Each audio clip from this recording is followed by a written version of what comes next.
Hello दोस्तों। अब दिवाली आ रही है और दिवाली के लिए हम एक शूट कर रहे हैं। तो आज हम ये सीखेंगे कि एक सिंपल लाइट यूज करके हम दिवाली शूट कैसे कर सकते हैं। तो आज मैं यूज कर रहा हूँ एक टॉर्च और सेकंड चीज होगी एक वाइट कलर का क्लॉथ। तो ये टॉर्च तो आपको कहीं पे भी मिल जाएगी। इसको मैंने अब जलाया तो एक बीम लाइट है और फिर से अगर मैं जलाता हूँ ये वाइट लाइट है।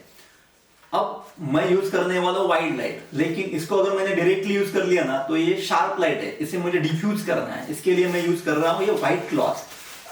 सो ये व्हाइट क्लॉथ से मैं लपेट लेता हूं इस टॉर्च को। तो इसका यूज मैं मॉडल के चेहरे के ऊपर कर दूंगा। तो ये जो पहली फोटो मैं खींच रहा हूं वो मैं अवेलेबल लाइट में खींच रहा हूं। यहां पर मैंने कोई भी स्पेशल लाइट नहीं यूज की है। यहां पे आप इसका रिजल्ट देख सकते हो।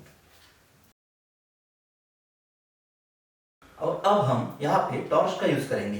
टॉर्च की लाइट डिफ्यूज करके लाइट का एंगल और डिस्टेंस सेट कर लेंगे। मॉडल के फेस पर लाइट देने के बाद आप यहाँ पर डिफरेंस देख सकते हो।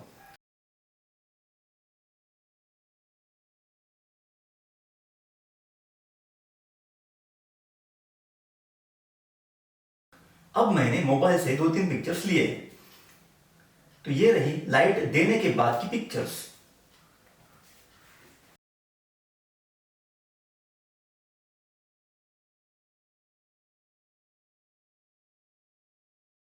जहां पे मैंने लाइट यूज की है और जहां पे मैंने लाइट नहीं यूज की है, तो इन दोनों फोटो में आप डिफरेंस देख सकते हो। सो लाइट बहुत इंपॉर्टेंट पार्ट है और उसका हमें यूज करना चाहिए। अगर आपके पास में टॉर्च भी नहीं है तो आप किसी भी दूसरे मोबाइल की टॉर्च का यूज कर सकते हो। आप एक से ज्यादा, अगर आपके पास में लाइट्स है, 2 टॉर्चेस है, तो आप जिलेटिन पेपर का भी यूज कर सकते हो और बैकलाइट का यूज कर सकते हो वहां पे। तो आई होप ये इंफॉर्मेशन आपको अच्छी लगी होगी और आप इस दिवाली में अच्छे अच्छे शूट्स करेंगे। So thank you so much. और स्पेशल थैंक्स इस वीडियो के लिए जिनका सहयोग मिला, talented beautician Poonam Manjrekar, smile beauty parlour Vengurla और हमारे मॉडल प्रांजल वेंगुर्लेकर। और सबको हैप्पी दिवाली।